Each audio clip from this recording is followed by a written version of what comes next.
हरे कृष्णा, श्री शिवाय नमस्तुभ्यम। प्रिय भक्तजनों, आप सभी का स्वागत है शिव भक्ति सागर में। आप सभी भक्तों को मार्गशीर्ष मास के शुक्ल पक्ष के एकादशी तिथि की हार्दिक शुभकामनाएं। आज हम इस वीडियो में मार्गशीर्ष मास के शुक्ल पक्ष की एकादशी मोक्षदा एकादशी की कथा श्रवण करेंगे। मोक्षदा एकादशी मार्गशीर्ष मास के शुक्ल पक्ष की एकादशी को कहते हैं। सनातन धर्म में इस एकादशी का बहुत महत्व होता है। मोक्षदा एकादशी का महत्व मोक्ष की प्राप्ति के लिए बहुत ही खास होता है और इस दिन व्रत करने से पितरों की कृपा प्राप्त होती है। मोक्षदा एकादशी का व्रत भगवान विष्णु की पूजा के लिए बहुत ही महत्वपूर्ण माना जाता है। इस दिन व्रत करने से भगवान विष्णु की कृपा प्राप्त होने के साथ ही पितरों के लिए मोक्ष की प्राप्ति का रास्ता भी सुगम हो जाता है।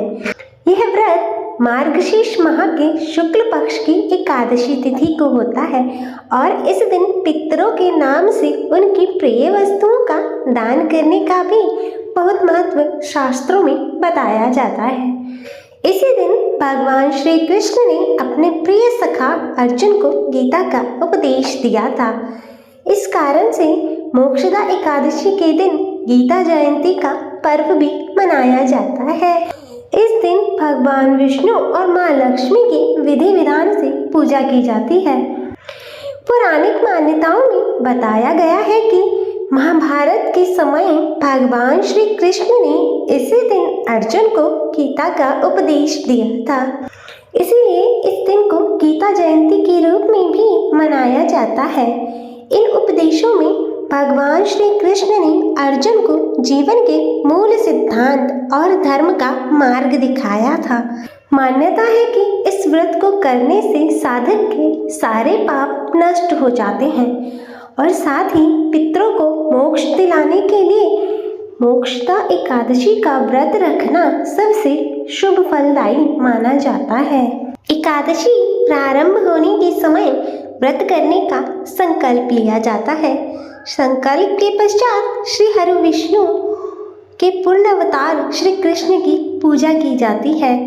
बाद में गीता का पाठ किया जाता है और अगले दिन व्रत का पारण किया जाता है। एकादशी के एक दिन पूर्व से ही यानी दशमी से ही तामसिक भोजन का त्याग कर देना चाहिए। मार्गशीर्ष शुक्ल 11 के दिन मोक्षदा एकादशी का व्रत रखा जाता है और इसी दिन गीता जयंती भी मनाई जाती है। तो प्रिय भक्तजनों, हम इस वीडियो में मोक्षदा एकादशी की कथा श्रवण करेंगे। मैं आशा करती हूँ कि आप सभी भक्तजन इस कथा को पूर्ण श्रवण करें और एक बार कथा प्रारंभ करने से पहले सभी प्रेम से बोले श्री हरि विष्णु भगवान की जय। कथा के अनुसार धर्मराज युधिष्ठिर कहने लगे कि हे भगवान, मैंने मार्गशीर्ष कृष्ण एकादशी अर्थात अन्न एकादशी का सविस्तार वर्णन सुना। अब आप कृपा करके मुझे मार्गशीर्ष माह की शुक्ल पक्ष की एकादशी के विषय में भी बतलाइए। इस एकादशी का क्या नाम है तथा इसके व्रत का क्या विधान है, इसकी विधि क्या है, इसका व्रत करने से किस फल की प्राप्ति होती है। कृपया यह सब विधान पूर्वक कहिए। भगवान श्री कृष्ण बोले, मार्गशीर्ष माह के शुक्ल पक्ष में आने वाली इस एकादशी को मोक्षदा एकादशी कहा जाता है। यह व्रत मोक्ष देने वाला तथा चिंतामणि के समान सभी कामनाएं पूर्ण करने वाला है, जिससे आप अपने पूर्वजों के दुखों को समाप्त कर सकते हैं। इसका महात्म्य मैं तुमसे कहता हूँ, ध्यान पूर्वक सुनो। गोकुल नाम के नगर में वैखानस नाम का राजा राज्य करता था। उसके राज्य में 4 वेदों के ज्ञाता के ब्राह्मण रहते थे। वह राजा अपनी प्रजा का पुत्रवत पालन करता था। एक बार रात्रि में राजा ने एक स्वप्न देखा कि उसके पिता नरक में है और उसे बड़ा आश्चर्य हुआ। प्रातः वह विद्वान ब्राह्मणों के पास गया और अपना स्वप्न सुनाया। और कहा, मैंने अपने पिता को नरक में कष्ट उठाते देखा। उन्होंने मुझसे कहा कि हे पुत्र, मैं नरक में पड़ा हूँ, यहाँ से तुम मुझे मुक्त कराओ। जब से मैंने ये वचन सुने हैं तब से मैं बहुत ही बेचैन हूँ। चित्त में बड़ी अशांति हो रही है। मुझे इस राज्य, धन, पुत्र, स्त्री, हाथी, घोड़े आदि में से कुछ भी सुख प्रतीत नहीं होता है। क्या करूँ? राजा ने कहा, हे ब्राह्मण देवताओं, इस दुख के कारण मेरा सारा शरीर जल रहा है। अब आप कृपा करके मुझे कोई तप, दान, व्रत आदि ऐसा उपाय बताइए जिससे मेरे पिता को मुक्ति मिल जाए। उस पुत्र का जीवन व्यर्थ है जो अपने माता पिता का उद्धार ना कर सके। एक उत्तम पुत्र जो अपने माता पिता तथा पूर्वजों का उद्धार करता है वह 1000 मूर्ख पुत्रों से अच्छा है। जैसे एक चंद्रमा सारे जगत में प्रकाश कर देता है परंतु हजारों तारे नहीं कर सकते। ब्राह्मणों ने कहा, हे राजन, यहाँ पास ही भूत भविष्य वर्तमान की ज्ञाता पर्वत ऋषि का आश्रम है। आपकी समस्या का हल वे जरूर करेंगे। ऐसा सुनकर राजा मुनि के आश्रम पर गया। उस समय आश्रम में अनेक शांत चित्त योगी और मुनि तपस्या कर रहे थे। उसी जगह पर्वत पर मुनि बैठे थे। राजा ने मुनि को साष्टांग दंडवत प्रणाम किया। मुनि ने राजा से सांगोपांग कुशल पूछी। राजा ने कहा कि महाराज, आपकी कृपा से मेरे राज्य में सब कुशल है, लेकिन अकस्मात मेरे चित्त में अत्यंत अशांति होने लगी है। ऐसा सुनकर पर्वत मुनि ने आंखें बंद कर ली और बहुत विचारने लगे। फिर बोले, हे राजन, मैंने योग के बल से तुम्हारे पिता के कुकर्मों को जान लिया है।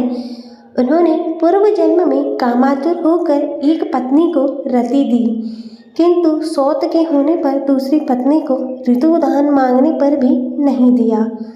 उसी पाप कर्म के कारण तुम्हारे पिता नरक में कष्ट भोग रहे हैं। तब राजा ने कहा, इसका कोई उपाय बताइए। मुनि बोले, हे राजन, आप मार्गशीर्ष एकादशी का उपवास करें और उपवास के पुण्य को अपने पिता को संकल्प कर दें। इसके प्रभाव से आपके पिता की अवश्य ही नरक से मुक्ति होगी।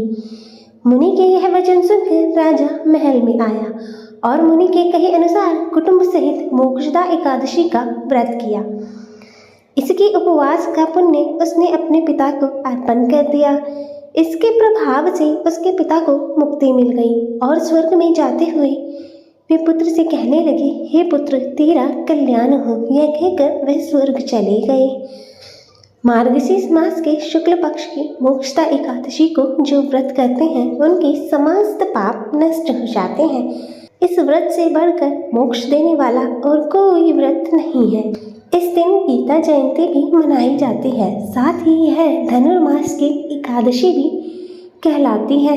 अतः इस एकादशी का महत्व कई गुना और भी बढ़ जाता है। इस दिन से गीता पाठ का अनुष्ठान प्रारंभ करें और प्रतिदिन थोड़ी थोड़ी देर गीता का पाठ अवश्य करें। बोलो श्री लक्ष्मी नारायण भगवान की जय। आइए भक्तजनों, अब श्रवण करते हैं एकादशी माता की कथा।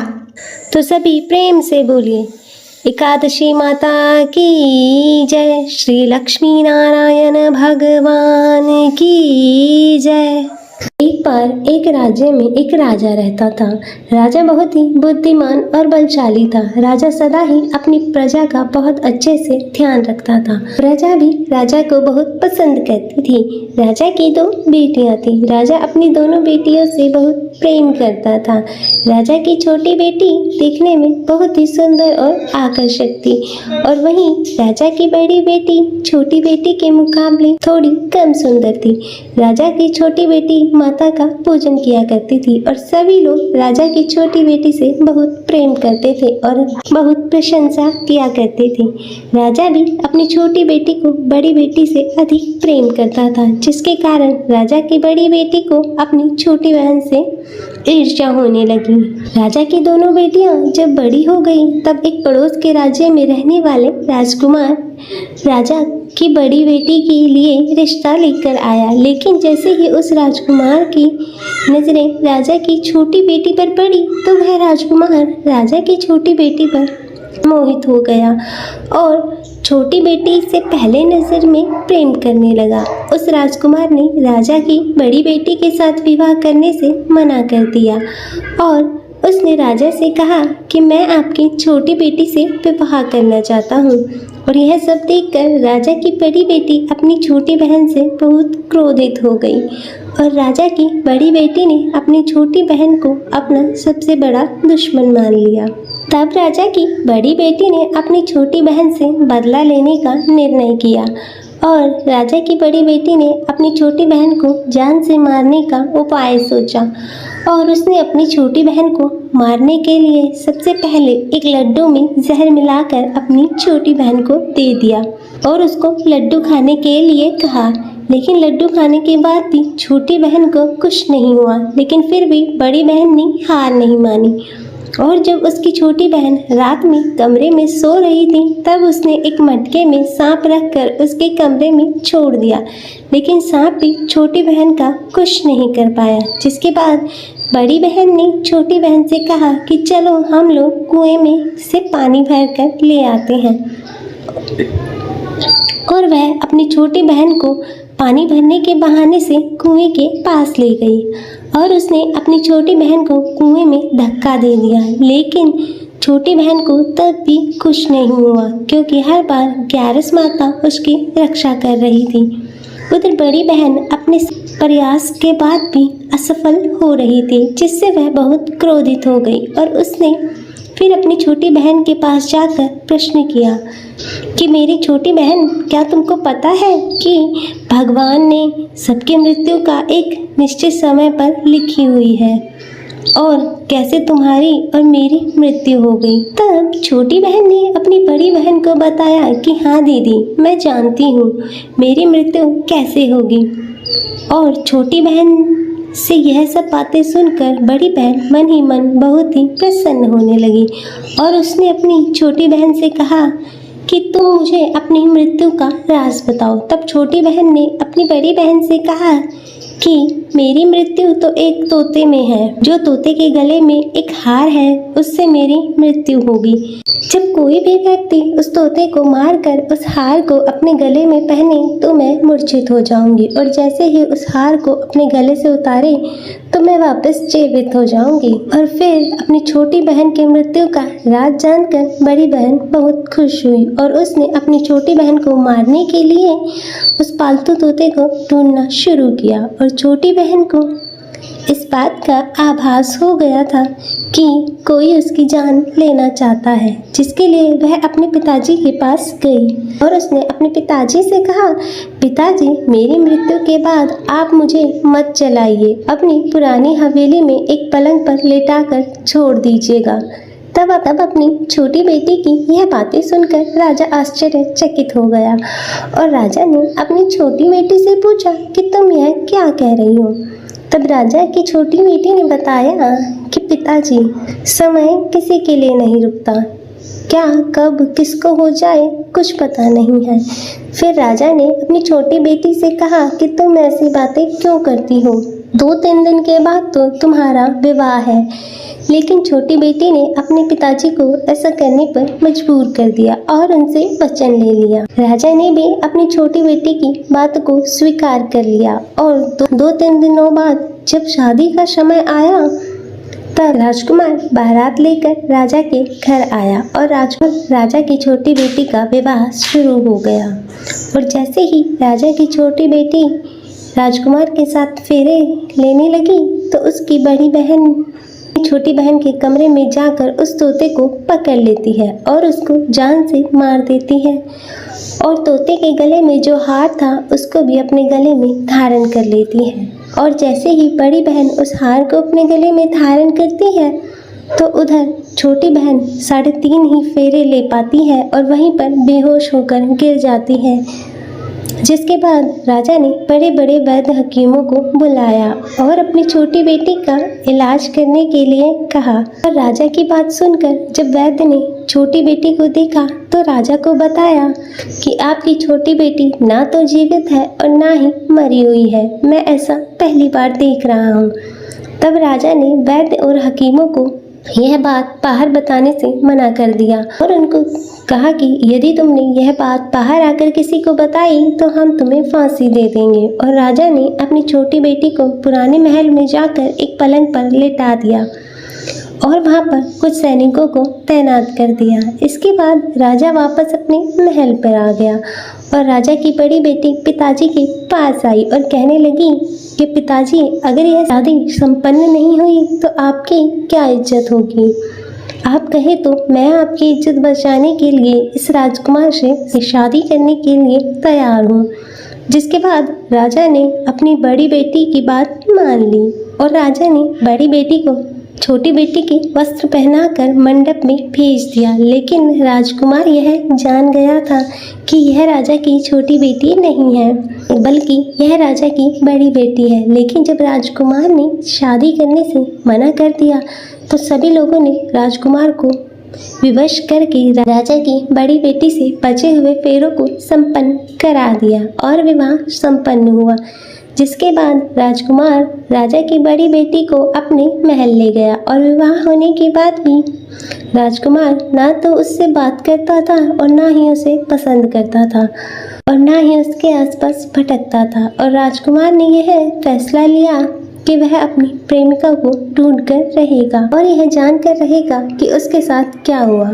एक दिन राजकुमार अपने घोड़े पर सवार होकर राजा के पुराने महल के पास पहुंचा, जहाँ पर उसने कुछ सैनिकों को महल के पास पहुंचकर देखा। महल के पास पहुंचकर राजकुमार ने जब महल को ध्यान से देखा तो वह समझ गया यह तो हमारे ससुर जी का ही महल है। तब राजकुमार ने सैनिकों से पूछा कि तुम लोग यहाँ क्या कर रहे हो? इस महल के अंदर उस पलंग पर कौन लेटा है? जिसके बाद सैनिकों ने बताया कि यहाँ पर राजा की छोटी बेटी लेटी है। और राजकुमार यह सुनकर बहुत ही प्रसन्न हो गया और वह तुरंत अपनी प्रेमिका के पास पहुँच गया और उसकी सेवा करने लगा। जैसे ही रात हुई तो राजा की छोटी बेटी उठकर खड़ी हो गई और राजकुमार यह देखकर बहुत खुश हो गया और उसने अपनी प्रेमिका से पूछा कि तुम यहाँ क्या कर रही हो? तुम मेरे साथ घर चलो। तब राजा की छोटी बेटी ने राजकुमार को सारी बातें बता दी कि मेरी जान एक तोते में बसती थी और मैंने यह बात सिर्फ अपनी बड़ी बहन को बताई थी और मुझे पता है कि उसने ही मुझे मारने का प्रयास किया है। उसके पास एक हार है जिसको वह सुबह पहन लेती है और रात को उतार देती है। जब तक वह हार को पहन कर रखती है तब तक मैं मूर्छित रहती हूँ और जैसे ही वह हार को उतार देती है तो मैं जीवित हो जाती हूँ और जब तक मेरी बड़ी बहन के पास वह हार रहेगा तब तक मैं ऐसे ही जीवित और मूर्छित होती रहूँगी। अगर मेरी बड़ी बहन के पास जो हार है वह मेरे हाथ लग जाए तो मैं हमेशा के लिए जीवित हो जाऊँगी। तब राजकुमार यह सब बातें सुनकर राजा की छोटी बेटी के पास रहने का निर्णय लेता है और उसने अपने बचे हुए सारे फेरे उसी पलंग पर लेटी हुई राजा की छोटी के बेटी के साथ ले लिए। अपना विवाह पूर्ण कर लिया और वहीं पर वह रहने लगा और देखते ही देखते कुछ समय में राजा की छोटी बेटी और राजकुमार की पत्नी गर्भवती हो गई। एक दिन राजकुमार को किसी काम से बाहर जाना पड़ा। तब छोटी बहन के पेट में बहुत तेज दर्द होने लगा, जिसके बाद उसने माता का आह्वान किया। जिसके बाद वहाँ माता प्रकट हुई और उन्होंने अपने भक्त का दर्द दूर किया और एक पुत्र की प्राप्ति कराई। तब वहीं पर अचानक से राजकुमार भी आ गया। राजकुमार ने ग्यारस माता को देखा तो वह आश्चर्यचकित हो गया। उसने तुरंत ग्यारस माता को प्रणाम किया और ग्यारस माता ने राजकुमार से कहा, जब तुम्हारा पुत्र 5 वर्ष का हो जाए तो तुम आकर अपनी पत्नी का हार इसके गले में डाल देना। और देखते ही देखते राजा की छोटी बेटी का पुत्र 5 वर्ष का हो जाता है। तो राजकुमार अपने बेटे से कहता है कि मैं कुछ काम से बाहर जा रहा हूँ, तुम अपनी माता का ध्यान रखना। और वह वहाँ से चला जाता है। राजकुमार को बाहर निकलता हुआ बड़ी बहन के सैनिक देख लेते हैं और बड़ी बहन को जाकर सारी बात बता देते हैं, जिसके बाद बड़ी बहन अपनी छोटी बहन के पुत्र को उठवा लेती है और उसको मरवा देती है। छोटी बेटी के पुत्र को के 2 टुकड़े करवा देती है। पहला टुकड़ा चक्के के पास छुपा देती है और दूसरा टुकड़ा अपने पलंग के नीचे रख लेती है। तब 11 माता भिखारी का रूप लेकर आती हैं और एक भिखारी का रूप रखकर बड़ी बहन के पास चली जाती है, जिसके बाद वहाँ पर भिक्षा मांगने लगती हैं। तो बड़ी बहन अपनी नौकरों से कहती है कि जाकर भिक्षा दे दो, लेकिन जैसे ही नौकर 11 माता को भिक्षा देने के लिए आते हैं तो माता उन्हें मना कर देती है और कहती है कि तुम्हारी महारानी से ही भिक्षा लूंगी। जिसके बाद बड़ी बहन स्वयं भिक्षा देने के लिए 11 माता के पास आती है। तब माता एक बिल्ली का रूप लेकर कमरे में चली जाती है। वहाँ पर छोटी बेटी के पुत्र के 2 टुकड़ों को आपस में जोड़ देती है और उसे जीवित कर देती है। फिर वहाँ से उसे ले जाती है। तब राजकुमार अपने बेटे को लेकर अपनी पत्नी के पास जाता है और उससे कहता है, तुम इसका ध्यान रखना।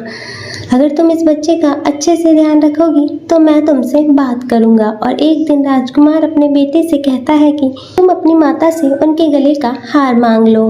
पिता की बात मानकर राजकुमार का बेटा अपनी माता जी के पास जाता है और कहता है, माता मुझे तुम्हारा हार चाहिए। यह सुनकर पहले तो बड़ी बहन बहुत क्रोधित होती है, पर उसको याद आता है कि राजकुमार ने कहा था कि मैं इस बच्चे का अच्छे से ध्यान रखूंगी तो वह मुझसे बात करेंगे, जिसके कारण वह उस हार को उस बच्चे को दे देती है और तुरंत हार को ले जाकर वह अपने पिताजी को दे देता है। और तभी राजकुमार अपने बेटे को लेकर वहाँ से जाने लगता है और अपनी पत्नी से कहता है कि तुम हमारे लिए खाना बना कर रखना, मैं शाम को आकर तुम्हारे साथ खाना खाऊंगा। और वह अपने बेटे को लेकर वहाँ से चला जाता है और उसके बाद राजा के पास जाता है और उनको सारी बात बता देता है। तब राजा अपने बेटे की क्रूरता सुनकर बहुत ही क्रोधित होते हैं और अपनी परवरिश को ही दोष देने लगते हैं। राजकुमार को अपनी छोटी बेटी के साथ रहने के लिए आदेश देते हैं और इस प्रकार 11 माता की कृपा से राजकुमार और राजा की छोटी बेटी सुखपूर्वक रहने लगते हैं। अतः हे 11 माता, इस कथा को कहते सुनते हुंकारा भरते सब पर अपनी कृपा बनाए रखना। सभी के जीवन से दुखों को दूर कर उनके जीवन में सुख समृद्धि लेना। और तो सभी प्रेम से बोलिए एकादशी माता की जय, श्री लक्ष्मी नारायण भगवान की जय, श्री उमापति शंकर भगवान की जय। प्रिय भक्तजनों, तो मैं उम्मीद करती हूँ कि आपको आज की यह कथा पसंद आई होगी और वीडियो अच्छी लगी हो तो इसे लाइक करें और ज़्यादा से ज़्यादा शेयर करें और कमेंट में 11 माता की जय लिखना ना भूलें। चैनल को सब्सक्राइब कर नोटिफिकेशन बेल को ज़रूर ऑन करें। जय 11 माता की जय, श्री हरि विष्णु भगवान की हर हर महादेव। ओम नमः शिवाय।